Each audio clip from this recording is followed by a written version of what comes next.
Pemirsa, terima kasih Anda masih menyaksikan berita Papua pagi ini. Dan bagi Anda yang baru bergabung bersama kami, akan kami hadirkan kembali 3 berita utama kami. Pesawat berbadan kecil asal Australia mendarat darurat di Bandara Merauke.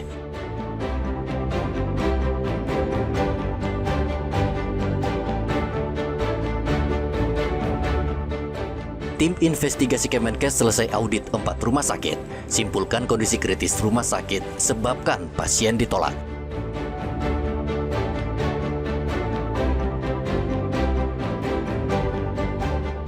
Kasus TBC meningkat di Merauke, warga diimbau waspada.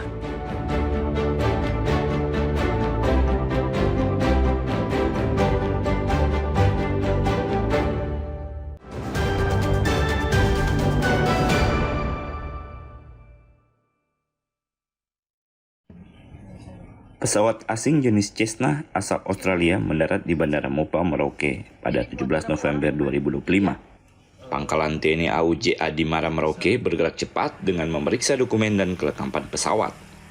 Setelah diperiksa, pesawat ternyata tidak memiliki dokumen resmi. Pada saat landing saat asing tersebut sudah melengkapi semua persyaratan. Lalu Jadi Mara sudah melaksanakan tugas dan tanggung jawab sesuai dengan tupoksi.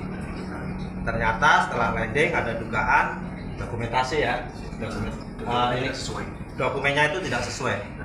Apa yang sudah disampaikan juga ternyata tidak sesuai. Nah, sekarang masih dalam pendalaman. Kepala Kantor Imigrasi Kelas 2 TPI Merauke, Sulhamsa Sianturi mengatakan, pesawat dari Australia membawa 4 orang saat mendarat di Merauke. Mereka terdiri dari 1 warga negara Indonesia dan 3 warga negara asing, dengan 2 sebagai pilot dan 2 sebagai penumpang. Ia menyebut seluruh dokumen pesawat dinyatakan lengkap, namun ditemukan dugaan 2 penumpang gelap sehingga pemeriksaan dilakukan lebih mendalam. Kemarin kita baru lakukan penyidikan kulit luarnya saja, baru yang bersangkutan itu satunya itu bebas bersyarat sudah lepas dari hukuman di Australia. Ya, di Australia. Yang satunya itu terlibat narkoba. Jadi masih kita lakukan penyidikan lebih dalam lagi. Yang keduanya orang Australia semua? Ya, dua-duanya orang Australia.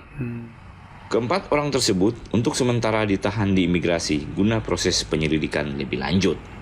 Muhammad Ridwan dan Rianto Naim melaporkan dari Merauke, Papua Selatan.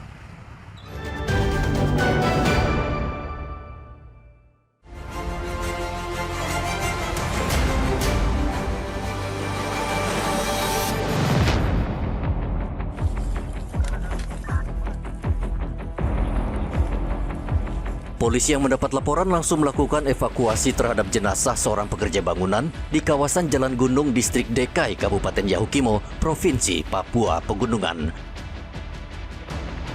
Korban bernama Baharudin merupakan pekerja bangunan gereja Gidi Motulen. Korban sudah bekerja sejak 2017 sebagai tukang dan sedang bekerja bangunan gereja. Korban ditemukan dalam kondisi tanpa baju, hanya mengenakan celana panjang biru dengan luka bacok di bagian leher sebelah kiri. Jenazah Baharudin kemudian dievakuasi ke RSUD DKI untuk identifikasi dan pemeriksaan medis.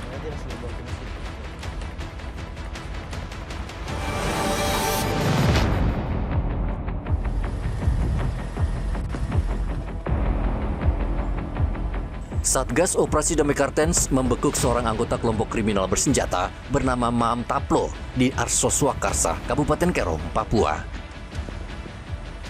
Taplo sejak lama masuk dalam daftar pencarian orang karena terlibat dalam sejumlah aksi kejahatan, termasuk penyerangan pos TNI Polri di Kiwirok, Papua Pegunungan. Taplo terlibat serangkaian aksi kriminal keji. Pada 13 September 2021, Taplo membunuh seorang tenaga kesehatan, membakar fasilitas umum, dan penyerangan pos TNI Polri di distrik Kiwirok, Pegunungan Bintang.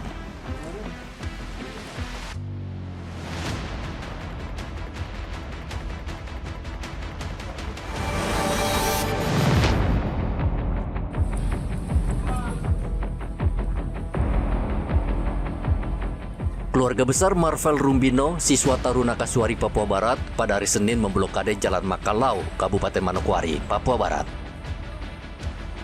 Mereka membakar ban bekas dan menghadang arus lalu lintas untuk mendesak kepolisian segera menangkap pelaku tabrak lari yang menewaskan Marvel. Insiden tragis itu terjadi 2 minggu lalu, tepatnya 10 November 2025 di depan Hotel Mutiara. Hingga saat ini pelaku yang menabrak Marvel melarikan diri masih dalam pengejaran Polresta Manokwari. Polisi mengimbau keluarga korban bersabar dan mempercayakan penanganan kasus ini ke kepolisian. Setelah mendapat edukasi dari kepolisian, blokade jalan akhirnya dibuka.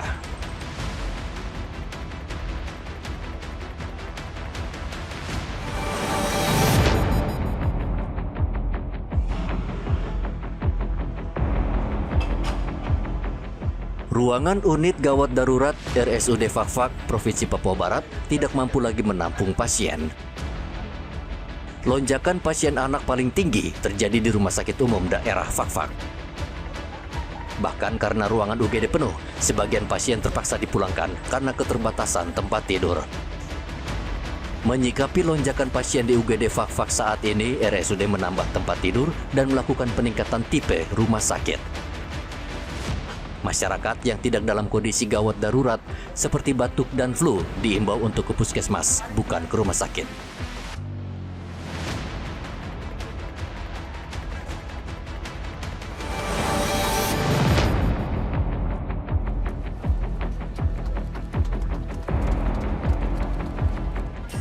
Pemerintah Provinsi Papua mengirim 10 kontainer kayu olahan dari Pelabuhan Jayapura menuju Shanghai, Cina pada hari Selasa.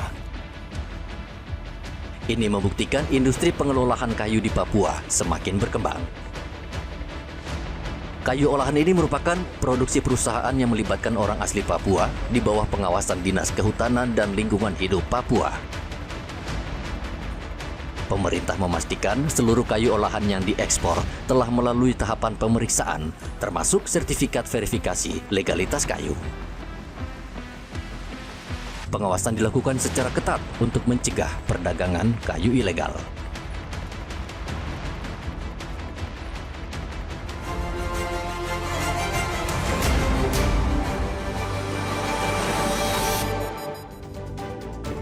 Pemirsa, berita yang baru saja Anda saksikan sekaligus menutup jumpa kita dalam Berita Papua pagi ini. Saya Cynthia Delima bersama kru yang bertugas ucapkan terima kasih. Kami pamit undur diri. Selamat pagi, semangat pagi, Wanyambe.